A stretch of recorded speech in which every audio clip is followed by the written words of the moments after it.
would also call for the Minister to support and accept the amendment. This is a simple amendment, Minister, and not one which forces or constrains the hand of the Planning Authority in any way.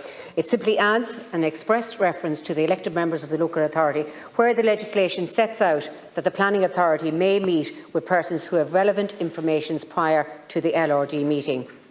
When we think of relevant information when it comes to planning, our councillors should be at the forefront in our minds. As Senator Boyne has pointed out, the local ties, the boots on the ground, the eyes and ears of the community, the knowledge of the physical area as well as the social environment, all serve to place our elected members in a prime position to contribute in an indispensable way to decisions made with regard to planning in their areas. So I hope you might consider accepting it. Thank you, Minister.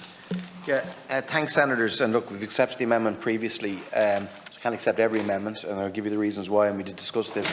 Just briefly, fundamentally go back to the original point. It's about restoring planning to local authorities, which is what this government wants. But it's also about restoring the primacy of the development plans.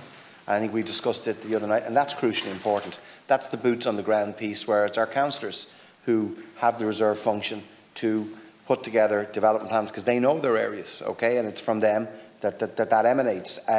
So the whole purpose of LRD is to return it to the two-stage process. The primacy of the development plans are actually restored, and indeed the LAPs and master plans as well. In relation to consultation, just refer you again to section 32B4 of the bill, which will become enacted, that says planning authorities may, prior to an LRD meeting take place, consult with any person who may, in the opinion of the planning authority, have information that is relevant for the purpose of the LRD meeting in relation to a proposed development.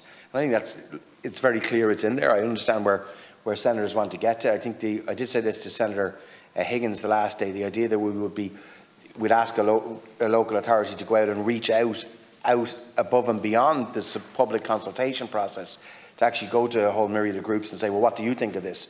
We are trying to streamline a planning process too, to improve it, but recognise the fact that in many areas of planning there are roadblocks that inhibit the development of homes for students, homes for our people, all of that. So we need to make the system better whilst restoring it to the local authorities. I'm not accepting either amendments, but I thank senators for their contributions. Thank you.